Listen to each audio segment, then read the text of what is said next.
Hey everybody, this is Donnie. I wanted to show y'all a quick overview of 3 different colors of the Aura Estelle Cloud. These are the A5 wide size, and I have 3 different colors. It's kind of hard to tell, but this is why.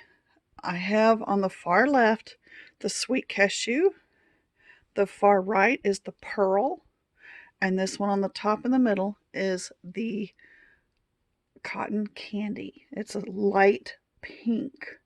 What you see on screen is not exactly the right colors.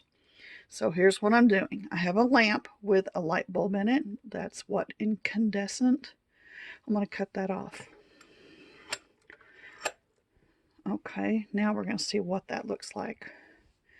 Now I'm under fluorescent lights. Again, the cashew on the far left, the pearl on the far right, and the cotton candy, that light pink in the middle.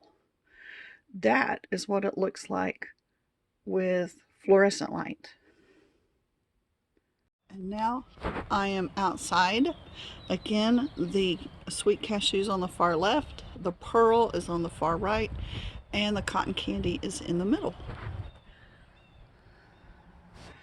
There's the comparison between the cashew and the cotton candy. And then the cotton candy on the left now, and the pearl on the right.